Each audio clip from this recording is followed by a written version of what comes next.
하나님과 세상이 대적할 수밖에 없는 관계구나. 세상은 하나님을 거역하려 하고 그렇지만 우리 전능하신 하나님, 강하신 하나님이 이 모든 것들 다 이길 수 있기에 충분하신 하나님이구나라는 생각을 먼저 하게 됩니다. 그렇지만 이 시편 2편에서 얘기하고자 하는 것은 그것이 아닙니다. 그것은 다른 것을 노래하기 위하여 들어가 있는 장치라고 우리가 이해할 수 있겠고요. 무엇을 노래하고자 함인가 우리가 알기 위해서는 먼저 이 주인공이 시편 2편의 주인공을 무엇이라 표현하고 있는가를 우리가 먼저 살펴봐야 할 텐데, 이 시편 2편에서 주인공을 무엇이라고 표현하냐면 2절 말씀에는 기름 부음 받은 자라고 이야기합니다. 6절에 가서는 하나님이 세우시는 왕이라고 표현이 되고 있고, 7절에 가서는 하나님의 영을 받은 자, 또 내 아들, 그러니까 하나님의 아들이라고 표현되어 있습니다.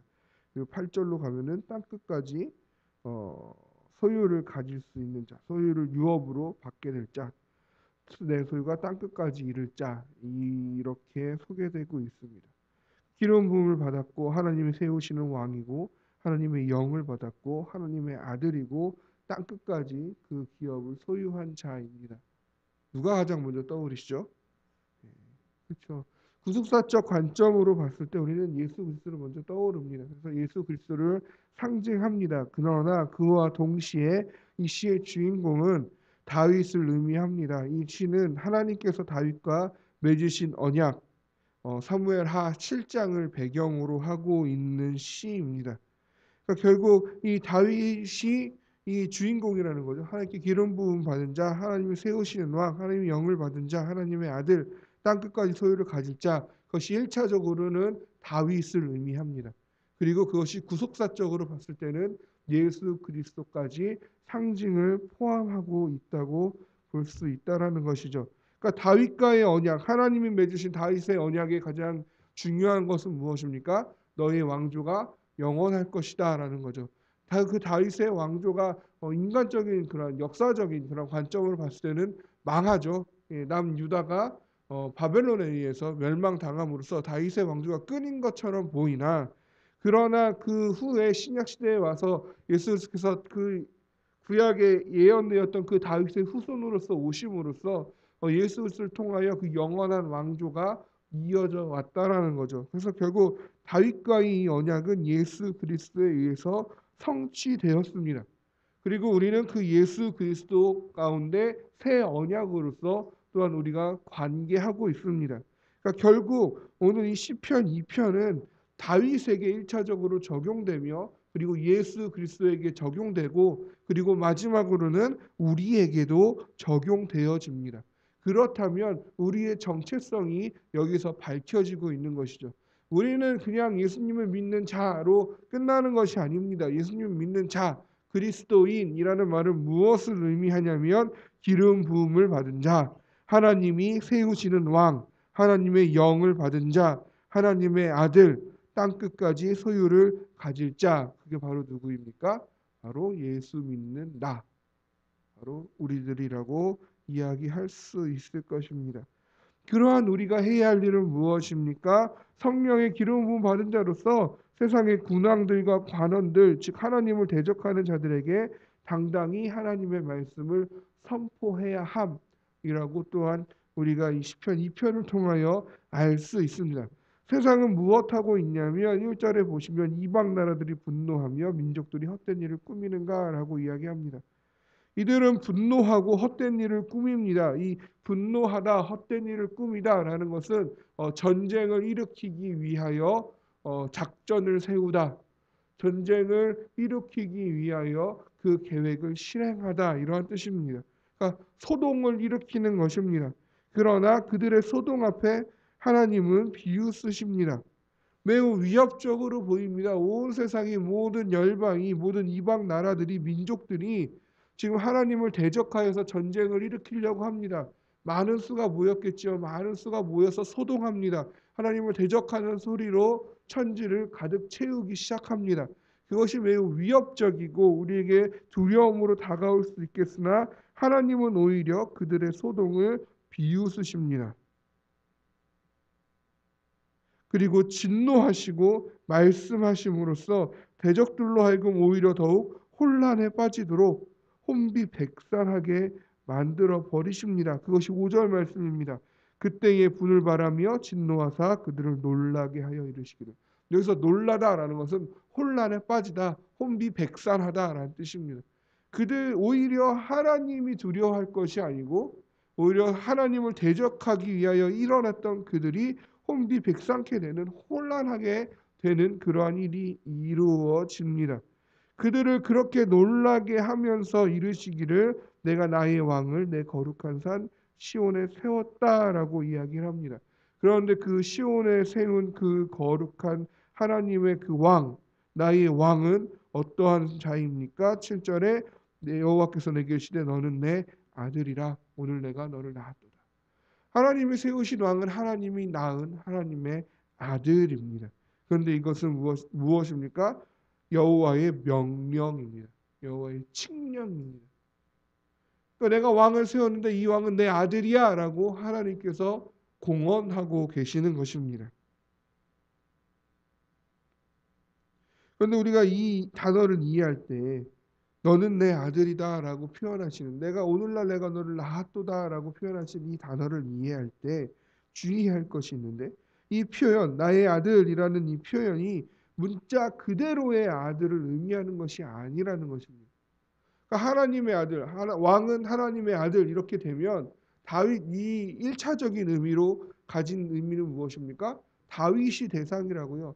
다윗이 기름 부음 받은 자이고 다윗이 하나님의 아들인데, 다윗이 하나님이 세우신 그 하나님의 왕인데, 하나님의 왕인 다윗이 하나님의 아들이다라고 이것을 문자 그대로 받아들이면 다윗은 하나님의 아들이 되죠. 말 그대로. 그러면 다윗은 신이 되어집니다.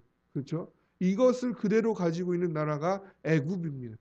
바로는 아몬 신과 그 왕후가 사랑하여 낳은 아들이라고 표현합니다. 그래서 바로는 신의 아들로서 바로의 그 말 한마디는 결국 그 신의 그 말 한마디와 신이 얘기하는 것과 같은 그런 효력을 지니고 있다라고 바로를 신격화하여 섬기고 있는 것이 애굽이라는 나라입니다. 만약 이 하나님의 아들, 나의 아들이라는 단어를 그와 같이 적용한다, 말 그대로 아들이라고 적용한다면 다윗은 하나님의 아들이 되고 신이 되어 버립니다. 그것이 우리에게까지, 그것이 예수님께 적용할 때는 문제가 일어나지 않지만 이것이 예수 그리스도에서 우리에게까지 적용되어진다고 했을 때에 우리가 한 명 한 명이 하나님의 아들입니다, 하나님의 자녀입니다라고 우리가 이야기할 때에 그 하나님의 자녀, 하나님의 아들이라는 것이 마치 그 우리가 방금 나눈 것처럼 정말 내가 신의 아들, 하나님의 아들이라고 해버리면, 하나님의 자녀라고 해버리면 나 또한 신이 되어져 버리는 거죠. 내가 얘기하는 것 하나하나가 다 하나님의 말씀이 되어버립니다.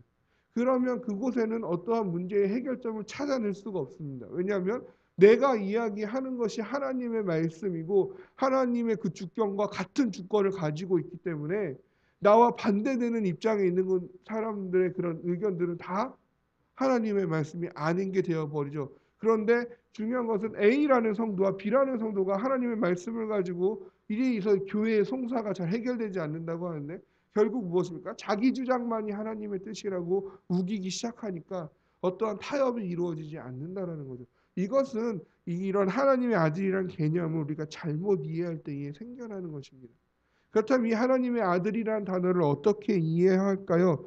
그래서 조금 더 소극적으로 이해하면 어떻게 이해하는 자들이 있냐면 신들에 의해 힘을 부여받은 종이라고 이해하는 자들이 있습니다. 이건 역시 틀린 이야기입니다. 신들에 의하여, 신에 의하여 힘을 부여받은 종이라는 것은 바벨론과 아수르에서부터 내려온 사상입니다.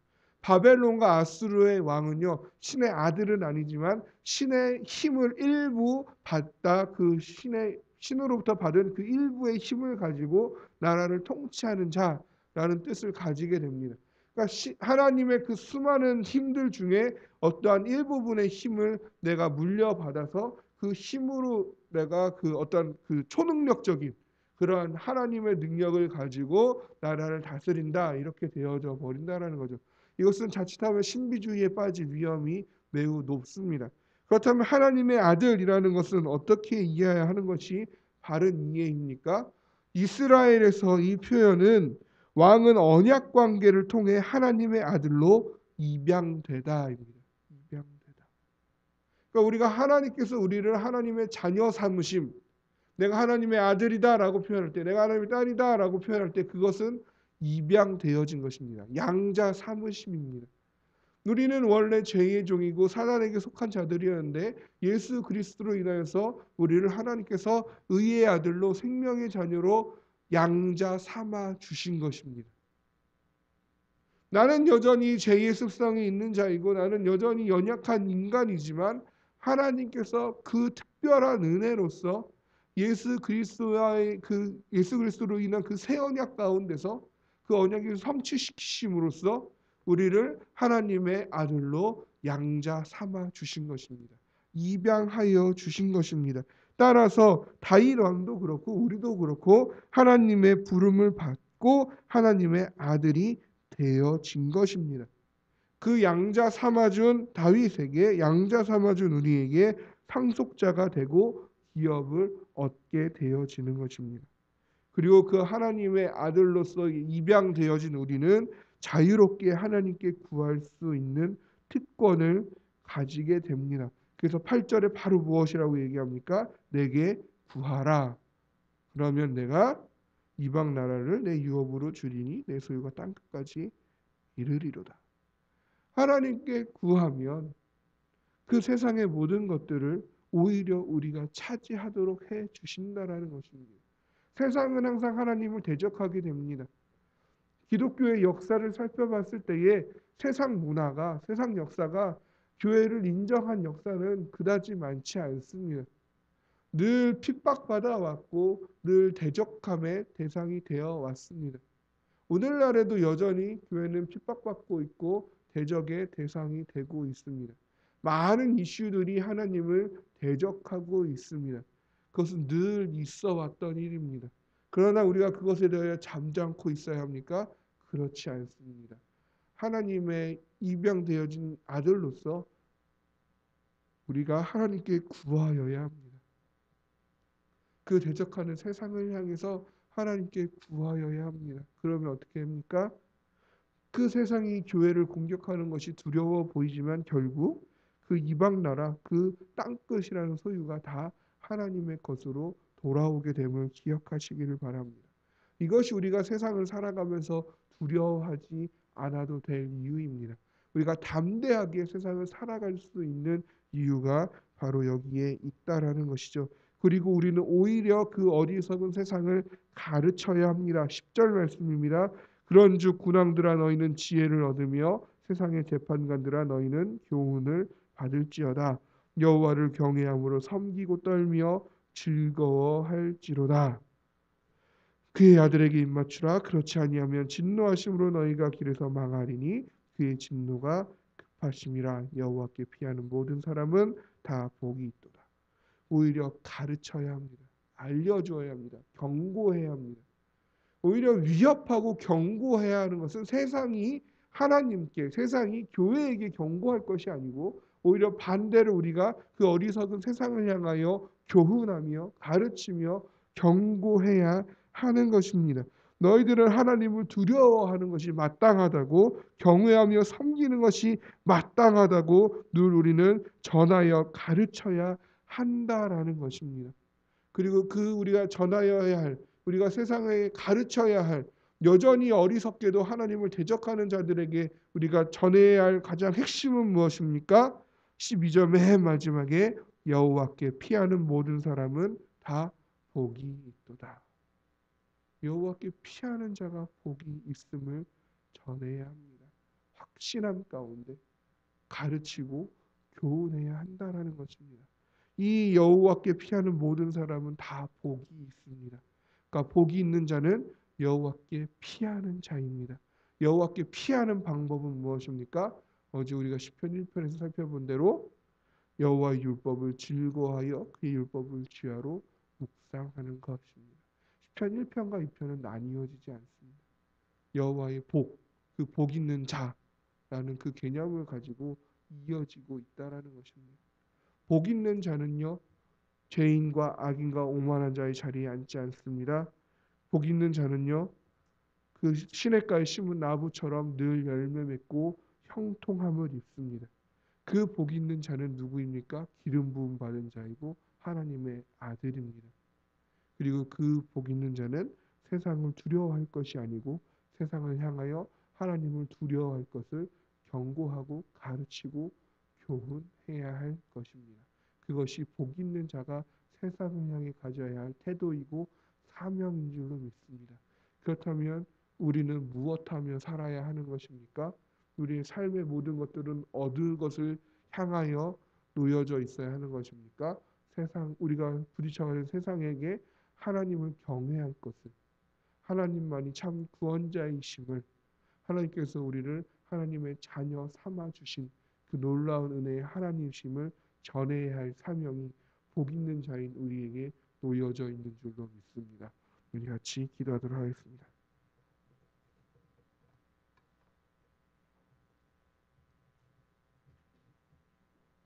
이 시간 오늘 받은 말씀을 가지고 기도하실 때에 하나님, 세상은 나의 믿음을 시험하고 유혹하고 흔들려 합니다. 그러나 하나님, 내가 누구인지 바로 알고 하나님이 주신 사명, 그 하나님을 오히려 경외하며 섬겨야 할 것을 가르쳐야 할, 여호와께 피하는 것만이 우리에게 복임을 우리가 담대히, 나를 흔들려 하는 세상 앞에 오히려 더욱더 담대히 외치는 자 되게 하여 주시옵소서. 우리 오늘 말씀을 가지고 기도하도록 하겠습니다. 기도하겠습니다. 하나님 아버지, 주님